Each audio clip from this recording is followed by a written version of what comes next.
Parasta ollaan, vitsi kutalla. Joo, tässä on mun ja Jassun hostellihuone. Jassu tulee vasta siis yöllä. Vitsi tää on ankea, mä en tykkää yhtään hotellihuoneista. Mä kaipaan seuraa. Ois mukavampi olla hostellissa, mutta aina kun käytiin hostelikoulutuksessa, niin eipä se oikein ollut. Tai siis tää oli ainoa halvin.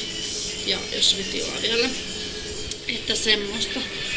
Mulla oli suunnitelmissa, että mä menen heti nukkuun joskus 9, koska siis mulla on niin hirveästi univelkaa. Mä oon nukkunut nyt lentojen aikana yhteensä 12 tuntia, mutta mä oon silti niin väsynyt. Siis mä nukuin niinku Helsingistä Frankfurtiin koko matkan, 2-3 tuntia, sit himas mä en nukkunut 2 tuntia.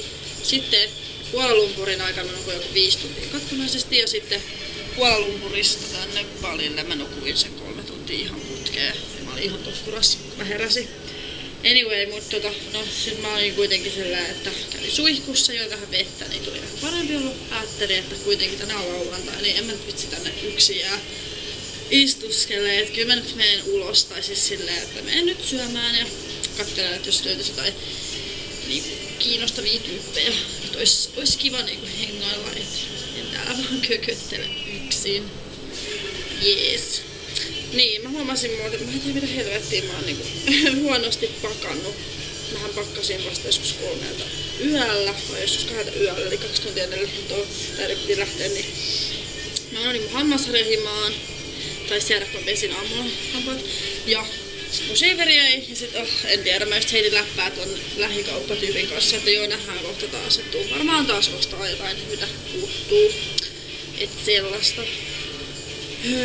Vitsi, mä oon mennyt liikaa rahaa tänään, siis mä en tiedä yhtään paljon. Mun on pakko ostaa se notepad, koska tällä hetkellä mä en pidä ollenkaan kirjaa paljon. Mä oon kuluttanut rahaa ja mä kyllä voin sanoa, että mä en edes halua miettiä paljon, mä oon kuluttanut rahaa. Mutta joo, vitsi, tätäks tää teettää? Kun ei oo seuraa, niin puhuu yksin kameralle. Jee, ja musta tuntuu, että noin mun naapurit, siis tää on niinku, mä näytänpäs. Siis tässä on tää meidän hotellihuone. Semmonen.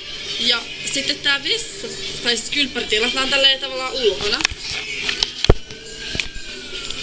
Eli näin, ja niinku näette, niin tossa on niinku taivas. Ja sitten vessa ja kylppäri. Jee. Niin, eli tästä varmaan kuuluu tonne toiselle puolelle aika hyvin. En tiedä. Mutta juu, mä lähden nytten pistää itteni vähän kuntoon ja syömään ja näin poispäin. Heippa!